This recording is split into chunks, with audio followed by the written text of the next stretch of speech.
이제는요, 이 법이 이제 5개법 남았는데, 이 설명을 하기는 너무 양이 많고 하니까 체크를 해서 이거 꼭 나오는 부분이다. 이런 부분들 여러분들 정리를 하시기 바랍니다. 소방시설법부터 그렇게 하겠습니다. 자, 용어 정의 편에서도 시험에 나올 사항이 있겠죠. 소화설비에서 소화설비에는 소경피 용동에서 5가지의 소방 시설이 있습니다. 소경피 용동, 이것이 5가지죠. 소경피 용동이라고 부릅니다. 저는요, 특히 옥내 5개 소화전 설비, 이것은요 소화 용수가 아니고 여기서는 보시면 소화 설비에 포함이 되어 있습니다. 보시나 소방 기본법상에 보시면 소화전 같은 경우에 어딥니까? 소방 용수 시설에 포함, 소방 용수 시설에 보시면 소화전 포함됩니다. 포함되어도 이 법은 무엇이면 소화 설비, 물끄는 장비에 포함된다. 소화전 설비, 여기 가시고요. 피난뿐 아니고 구조 설비, 인명구조가 포함되겠죠. 인명구조기구, 요것들 외워두세요. 그 다음에 밑에 보시면 소방시설 등, 소방시설 위에 있는 소방시설 5개사항과 이제 비상구와 방화문과 방화셔트가 기억을 하시고요. 특정 소방 대상물 보시면은, 소방시설을 설치해야 되는 소방 대상물이 참 많습니다. 그 중에서 주택은 아파트 등과 기숙사가 있다죠. 아파트 등. 이 등에 보시면 5계층에 대한 연립과 다세대주택 포함되겠죠. 도시형 생활주택과 또 뭐 있습니까? 공공지원 민간 임대주택입니다. 그 다음에 그 위에는 이제 주택용 소방시설을 설치하는데 소화기와 단독 경보용 감지기 있다. 이 기준은 시도 조례에 따른다랍니다. 무창청 시험에 나왔었죠. 지상청 중에서 창문이 있는데 그 면적이 바닥 면적이 30분의 1 이하인 것을 말한다. 이럴 때 어떻게 한다. 기준 또 보시고요. 피난청 하면 2층, 3층쯤에서 바로 바깥쪽 출구를 갖춘 층을 말한다. 피난청 이렇게 보시기 바랍니다. 자, 일단 요 성능 유설계는 소방시설에 관한 상세한 유지관리 편에 나오는 사항인데 한번 나왔었죠. 소방시설 설치하는 자 성능 유설계 등 그 대상이 있다라고 합니다. 여기서 또 바뀌었죠. 여기 100m가 이제 120m 이렇게 바뀌었습니다. 바뀌었어요. 그래서 보시면 연면적 20만 제곱미터, 또 다음에 해당하는 또 일반 건물인데 지하층을 포함해서 30층 이상 또 120m 이상 이렇게 바뀌었습니다. 그 다음에 연면적 3만 이상의 철도 시설들, 또 공항 시설, 영화 상영관이 10관 이상 있는 것을 말한다 합니다. 아파트는 제외한다 라는 부분을 여기서 또 체크를 하십니다.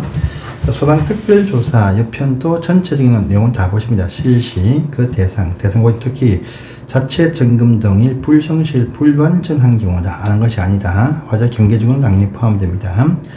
자, 선정할 때 공정한 선정을 위해서 소방본부장은 소방특별조사위원회 구성해서 선정할 수 있다. 이때 위원장은 소방본부장입니다.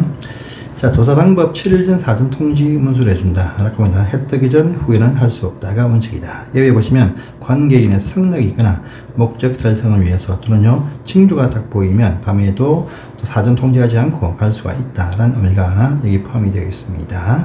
보시고요. 그 다음에 사전 소방 동의 대상물, 이거 다 봐주세요. 이 대상 건물들 꼭 보십니다. 건축허가 전에 소방본부수한테 동의 받아야 되는 대상물이다 해서 이것들 꼭 다 전체 봐주세요. 그 다음에 절차편 보시면 이 동의 요구하면 5일 안에, 특급 대상물은 10일 안에 여부를 알려준다라고 합니다. 또 사용 승인에 가름해서 소방 동의 절차 받은 것은 소방시설 완공검사 증명서로 가름할 수 있다랍니다. 또 규모 작은 건축 신고 대상들은요, 수리를 한 다음에 지체 없이 통지만 해주면 됩니다. 또 요 동의 요청할 때 내부 구조 알 수 있는 설계 도면도 제출을 해라. 그런 부분 또 있습니다. 자, 다음 페이지 보시면 소방시설의 유지관리, 요 어려운 사항이죠. 소방청장이 고시하는 화재 안전 기준에 따라서 설치 유지 관리한다. 합니다. 그리고 요거 보시면은요, 옥내 소화전 설비와 스프링클러 설비와 물 분무 등 소화 설비를 설치할 때는 내진 설계 기준에 맞게 설치한다. 그래서 지진 나도 물 나오게 해준다. 이 말입니다. 소방시설 기준은 3년마다 한 번씩 정비하게 되어 있다. 보시고요. 그 다음에 분말 소화기에서는 내용원수 소화기는 분말 소약제 쓸 때는요 10년이 원칙인데 교체해야 됩니다. 하지만 한 번만 3년까지 연장도 할 수 있다는 부분도 보시고요. 임시 소방 시설도 중요하죠. 그래서 특정 소방 중에서 공사 현장에 화재 위험 자극하기 전에 갖추어 두죠. 소화기, 간이 소화장치, 비상경보장치, 간이 피난시설 이것도 외워두시고요. 공사 화재 위험 시공회사가 화재 위험 작업하기 전에 현장에 설치하게 되어 있습니다. 요 동의 보시면요, 이 대상물 보시면 요거 2000, 요것도, 여기까지는 적어도 외워주세요. 자, 또, 원칙, 소방시설 기준 적용편 보시면, 기존 건축물들이나 또 이미 공사에 착수한 것들은요, 법이 바뀌어도 강화되어도 종전 기준 적용시킨다. 것이 원칙이다. 근데 다음에 것들은요, 강화된 대로 변경을 해줘야 된다라고 합니다. 또 청축 같은 경우는 있는 부분 포함해서 건물 전부 다 강화된 데 따른다. 근데 용도 변경할 때는 변경된 부분만 따른다. 이런 부분도 적하십니다. 자, 공동 소방 안전 관리죠. 관리자가 구분되어도 소방관치는 한 명이 공동으로 관리한다. 라는 의미인데 고층 건물인데 11층 이상 지하층 빼고 또 지하가들하고 복합 건물인데 5,000제곱미터 이상이거나 5층 이상 또 판매 중에서 도소매 시장들은 여기에 포함이 되어진다라고 합니다. 방염 대상 물품도 한번 보시는데 특히 요거 아파트 제외하고 11층 이상 건물들 다 여기 포함이 되어진다. 건물 옥내에 있는 문화집회시설, 종교, 운동실 포함되는데 수용제한 제외한다 등도 다 보시고요. 이 물품도 한번 나온 적이 있습니다. 대상 물품이 뭐냐? 커튼, 블라인드 등이 포함되는데 카페트 또 2mm 미만의 벽지로 조금 제외한다. 이런 부분도 체크를 해주세요. 소방안전관리 대상물 있죠. 특급, 1급, 2급, 3급 있습니다. 기본적으로 다 정리를 하셔야 되는 건축물들입니다. 그래서 아파트하고 기타 건물 구분해서 보는 부분들 정리 꼭 하세요. 자, 소방안전관리자 공무원 기능자 인정이 됩니다. 특급 1등 소방공무원 20년, 1급은 7년, 2급 3년, 3급 1년 한번 나온 적이 있습니다. 틀림하면 14일 안에 신고를 하더라. 다음부터 해임은 확인만 받으면 됩니다. 그 다음에 소방안전관리 보조자 주죠. 아파트 한 명, 300세대 초과마다 한 명씩 추가된다. 보통 건물들은 15,000제곱미터 초과당 한 명씩 든다라는 부분을 보시기 바라고요. 또 관계인들이 피난기구 수립할 때 그 속에 피난기구 포함된다. 이런 부분 체크를 해주세요. 자, 그 외에는 이제 체크하시는데, 이 소방시설 관리업자, 영업정기처분에 가르면서 과징금 3,000원 있더라. 이 누를 또 보시고, 이 소방용품 관리에서 소방용품의 제도 수입업자, 소방청장의 형식 승인이 필요하다. 이후에 판매 전에 제품검사 받더라. 또 요청하면은 성능 인증도 할 수 있다. 그 이후에 또 제품검사를 또 한다. 또 우수 품질 인정을 할 수 있는데 유효기간은 5년까지다. 5년 이내에서 정한다. 이렇게 하시고요. 또 유통 중인 소방용품 수지검사에서 중단 결함 보이면 판매 중지 등 인증 취소 등 조치를 취한다. 이런 부분들 체크를 꼭 해주세요. 자, 이제 시설물법도 갑니다. 시설물법 보시면 일단 1종, 2종 실물들 참 많지만 건축물에 대해서는 알아두시라고 했습니다. 보시고요.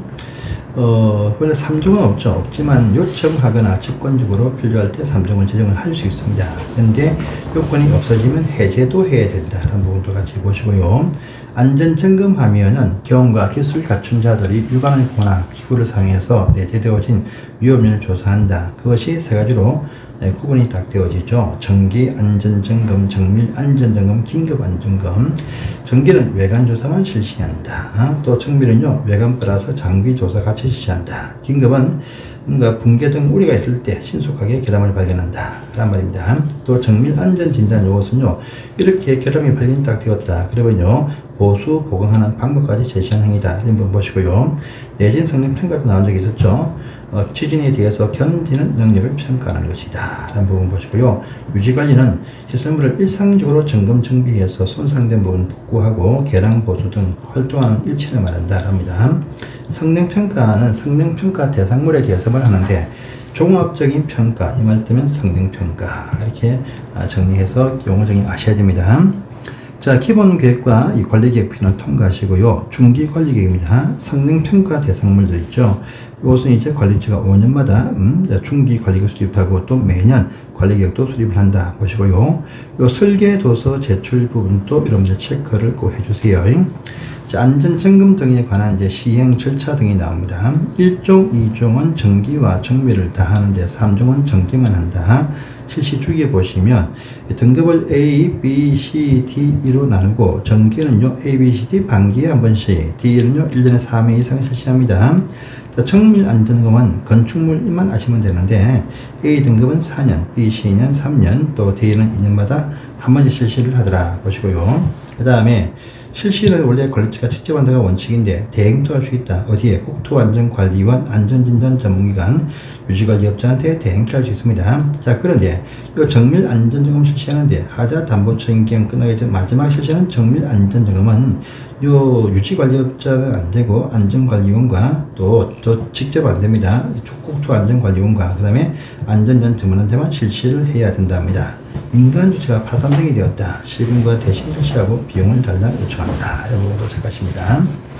자, 그 다음에 보시면 정밀 안전 진단 다음 페이지입니다. 58페이지에 보십니다. 일단은 보시면 정밀 안전 진단은요, 이제 각종 어떤 진단을 실시합니다.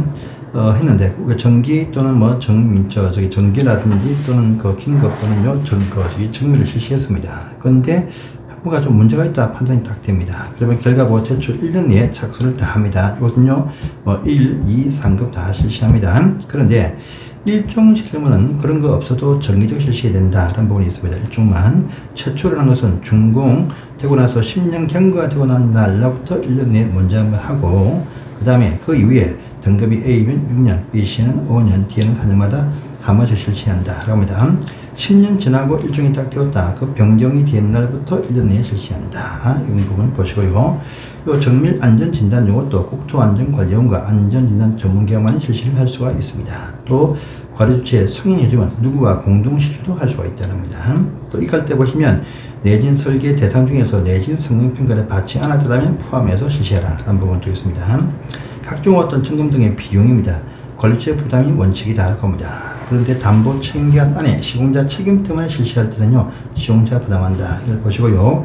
생각한 것도 보시는데 정밀, 긴급, 정밀 안전진단 이거 실시한 그 속한 반기에 실시할 정기 생략할 수 있다. 또 정밀 안전진단 실시했으면 그 실시 완료일 6개월 전 이내에 실시할 정밀 생략할 수 있다. 이건 보시고요. 하도 원할 수 없다가 원칙인데 그런데 전문기술 필요할 때 한해서 총소 금액의 100분의 50%까지 내서 한 번만 하도 가능하다. 이건 하던 승인 동의받을 필요 없습니다. 하도 계약 체결하면 10일 안에 관리처한테 통보만 하면 된다. 이런 보시고요. 나머지는 이제 통과를 하셔도 되는데 그 평가편 보시면요 국토교통부 장관이 결과보고서 평가하고 부실하면 통보한다 합니다. 그러면요 관리주체들은요 정밀 같은 경우는 2개월, 정밀 안전 진단 같은 경우는 3개월 안에 수정 보완서를 제출을 해야 된다고 합니다. 그러면서 요거 시험을 잘 들죠. 각종 어떤 점검을 실시했습니다. 통보하는데 어떤 문제가 좀 있다라고 확인이 딱 되었습니다. 그러면요 관리주체가 일단 사용제한 등 안전조치를 먼저 급히 취한 다음에 그 다음에 1년 안에 공사에 착수하고 착수 3년 안에 완료시키라. 이 점은 참 중요하고 잘 뜨죠.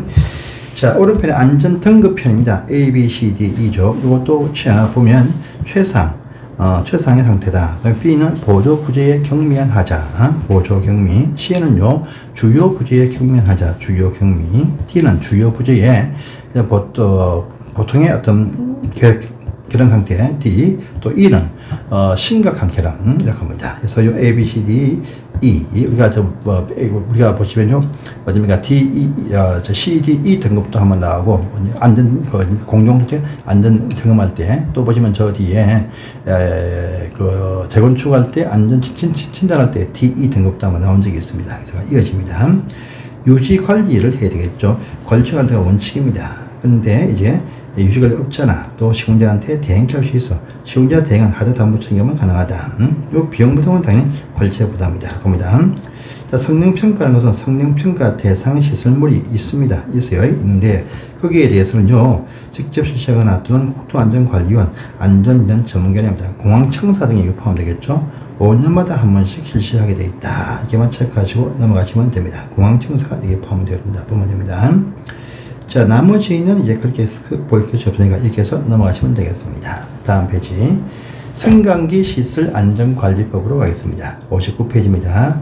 자, 승강기의 종류가 쭉 뜨죠. 쭉 뜨는데 다 볼 필요는 없고요. 엘리베이터의 종류를 좀 보시는데 파란색 부분 보이죠? 파란색 부분들 다 체크를 좀 해주세요. 그 다음에 승강기의 제조편 보시면 승강기나 승강기 부품을 생산조립 가공한 것을 말한다. 또 설치편 보시면은요. 자, 고정된 건축물이나 고정된 시설물에 장착한 것을 말하는데 승강기의 교체도 여기에 포함됩니다. 그런데 이 승강기 부품의 교체는 유지관리이고 승강기 교체는 설치에 포함된다. 이런 부분 보시고요. 승강기로 보지 아니하는 것들도 있습니다. 참 많지만요. 특히 광산에서 사람을 운반하거나 150kW 이상의 동력을 쓰는 권장장치가 이게 포함이 되어 있습니다. 이거 체크하시고요. 승강기 사업자에는 승강기나 또 부품에 대해서 제조 수입업자 다 포함되어지고 유지관리업자도 포함되어지고 설치 공사업자 포함됩니다. 자, 뜯겨보시면 되겠고, 이제 안전인정의 종류죠. 설계심사, 안전성시험, 공장심사 세 가지가 있습니다. 보시고, 다음 페이지를 가보시면은, 요 승강기 부품의 제조 수입, 요 사항이 참시험에 잘 뜨는 사항입니다. 등록은 시도한테 한다. 변경사항에 있으면 30일 안에 변경 등록을 하네요. 딴 거 필요 없고, 휴폐업 재개업하면 30일 안에 신고하더라. 보시고요. 자, 여기 사후관리가 또 참 중요합니다. 판매 양도할 때 보시면 사용설명서, 품질보증서 제공합니다.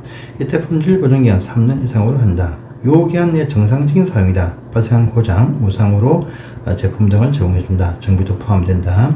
또 부품에 대해서 요청하면 2일 안에 줄 수 있게 준비를 해 놓아야 된다. 10년 이상 줄 수 있게 준비하라. 또 승강기 부품의 교체 주기나 가격제는 10년 이상 홈페이지에 공개하라. 라는 부분이 있습니다. 여기서 또 보시면 대체사항 보십니다. 이 부품 승의 제조 수입자의 영업 정리처분사유가 있다. 1억 원까지의 과징금 벌어서 대체할 수 있다. 이런 거 보시고요. 이 안전 인증도 신설되면서 근래에 계속 나오고 있습니다. 인증이 취소가 되어지면 1년 내에 동일 모델들 안전 인증 신청이 안 됩니다. 자, 인증은요, 제조 수입업자들이 모델별로 행정안전부 장관한테 인증을 받죠. 그래서 통관하기 전에 또는 수입할 때 또 출고 전에 받습니다. 인증을 면제 사항도 있죠. 연구 개발용일 때는 필요가 없어요. 장관의 인증이 확인 필요합니다. 수출 목적의 수입일 때는 시도지사의 확인이 필요합니다. 수출 목적의 제조는 확인이 필요 없고 국가 간의 상호 인증받으면 또 가능하고 일회성 수입이면 이제 면제받는다. 겁니다. 자, 인증받고 나서 그 위에 또 3년마다 정기심사를 또 받습니다. 신청할 때 보시면 부품 정기심사는 45일 전 신청, 승강기는 90일 전 신청이다라고 합니다. 또 자체심사를 합니다. 제조 수입업자는 안전인증을 받은 후 자체심사하고 기록을 5년간 보관한다 라고 하는 부분도 보시고요. 자, 요 대행 보시면 실제는요, 지정 인증기관과 승강기 안전공단한테 대행해야 합니다. 근데 지정 인증기관은 부품 안전 인정의 일부만 대행이 가능하다. 승강기 안전 인정은 안 되겠더랍니다. 근데 뭔가 잘못으로 인정을 해줍니다. 이게 딱 걸렸어. 그러면 영업 정지 처분에 가르면서 3억 원까지의 과징금 대치 가능하다. 이런 부분도 체크하십니다. 승강기 사업자는 보시면 이제 1년인데 이 지정기계는 3억 원, 1억 3억 원 차이 나죠. 요 두 개 차이점이 있습니다. 비교해서 보시고요. 자, 설치를 합니다. 그러면 설치 신고하죠. 이거 설치 공사업자가 지도한테 신고합니다. 실제는 설치 완료 10일 안에 공단한테 신고하는 절차를 받습니다. 그 위에 또 설치 검사죠. 제조업자가 받습니다. 장관한테 받습니다. 자, 안전관리를 하겠죠. 승강기 안전관리자 선임을 했습니다. 3개월 내에 통보를 정한테 해야 됩니다. 또 선임했으면 또 3개월 안에 교육도 받게 해라 라는 부분도 있습니다. 책임보험도 가입하네요. 관리처가 책임보험을 가입합니다. 그런데 이 보상 금액은 1인당 8천만원, 보상 1인당 1,000만원 이상인데 입력하는 것은요, 보험 상품을 판매한 자 보험회사에서 정보망에 입력하더라. 이 차이점이 있습니다. 또 월 한 번씩 자체 점검을 하죠. 월 한 번씩. 요거 이제 10일로 바뀌었죠. 10일로 지금 5일에서 10일로 바뀌었습니다. 종합정보원 입력하는 10일로 이렇게 바뀌었죠. 근래 바뀌었죠. 이 자체 점검해도 뭔가 문제가 좀 보인다. 즉시 보수를 해야 돼요. 보수 활동 안에 운행 중지다라고 합니다. 근데 요 면제 사유를 체크하시는데 주기 조정, 면제 사유가 월 한 번씩의 면제다. 왜? 3개월에 한 번씩 하면 돼. 유지관리업자가 원격 감시가 된다 등의 특별한 조건을 갖추면 3개월에 한 번씩만 하면 됩니다. 자, 그런데 주기가 조정이 안 되는 것도 있어. 설치검사 15년 지났다. 3년 안에 중지사고가 발생했다. 1년 내에 중지고장 3회생 발생했다. 그러면 주기조정 연장 안 되고 월 한 번씩 하라. 이런 말도 있습니다. 청구만 입력이 다 보시면 10일로 바뀌었어요. 10일로 바뀌었어요. 인정검사한 자들은 10일 안에 입력을 하게 됩니다. 예, 바뀌었다. 이렇게 체크하시고 넘어갑니다. 자, 그 다음 페이지 보시면 승강기의 안전검사, 이것도 좀 중요한 사항이죠. 61페이지입니다. 정기검사, 수시검사, 정밀안전검사 있다. 정비검사는요, 설치검사 받고 난 다음에 1년마다 한 번씩 하는 것입니다. 하는데 1년마다 하는 것이 원칙입니다. 근데 화물용, 소형 화물용, 자동차용 단독주택의 성형에는 2년마다 한 번씩 하고, 또 설치검사 받고 25년 지났다. 또 결함으로 중대사고 고장 발생 2등까지는요 6개월에 한 번씩 합니다. 이거 신청할 때는 검사 주기 도래일 전후 30일 안에 검사 받으면 그날로 간주해 줍니다. 그런데 검사 주기 도래 전에 수시 검사, 정밀 검사를 받으면 그날로부터 다시 1년 카운트가 되어진다. 또 연기해서 다시 받으면 그날로부터 1년 내에 또 카운트가 된다랍니다. 수시검사는 뭐냐? 각종 어떤 변경을 했을 때, 수리했을 때, 교체했을 때 그러합니다. 해요. 지금 아시고, 또 정밀안전검사 보시면 각종 검사 했는데 원인이 알 수 없다. 정밀 띄웁니다. 또 중대한 사고, 중대고장 발생했다. 정밀 띄웁니다. 또 설치검사 받으면 15년 지났다. 그러면 정밀안전검사를 실시를 한번 한 다음에 그 이후에 3년마다 또 정기적 실시하게 되어 있다. 이런 부분 보십시오. 불합격하면 운행 못합니다. 못해요. 합격이 되어야 운행할 수 있습니다. 운행 금지입니다. 또 4개월 안에 재검사를 받게 되어 있습니다. 또 모든 검사의 연기 사유도 있습니다. 또 검사의 면제 사유도 중요하죠. 안전 인정을 면제받으면 안전검사도 면제받습니다. 왜냐면 안전 인증 면제 받는 것은요 국내에 안 파는 것이죠. 검사 필요 없다는 말입니다. 또 정밀 안전검사 받은 또 받을 그에 실시할 정기 검사 생략해 준다랍니다. 이것도 보시는데요. 장관이 검사 관리합니다. 합격 못했다. 그럼 불합격, 불했다. 운행금지 표지를 발급합니다. 붙여야 됩니다. 그런데 이 사실을요 시군구청장한테 통지해 주죠. 시군구청장이 운행정지 명령도 하고 운행정지 표지를 발급합니다. 이건 운행금지지만 운행정지 이 차이가 있으니까 비교해서 보시기를 바랍니다. 자, 승강기 유지관리업자가 있죠. 시도한테 등록을 합니다. 뒤에 보시고요. 여기 하도급 보시면은요, 이 관리처가 동의한다라면 다음의 비율로 하도급도 가능하다. 유지관리 전체 업무의 2분의 1, 승강기 부품 교체의 2분의 1, 자체 점검은 3분의 1까지 하도급을 할 수 있습니다. 월간 유지관리 대수도 있습니다. 있어요. 여기까지는 뭐 굳이 안 보셔도 되겠다 판단됩니다. 대체 이 유지관리업자가 뭔가 잘못해서 영업정지 처분에 가르면서 사업정지가 가르면서 이런 까지 과징금도 대체할 수 있다. 이런 부분을 체크하시면 되겠습니다. 되고요. 전기사업법과 집합금법 남았습니다. 이것은 이제 다음 시간에 보도록 하겠습니다. 감사합니다.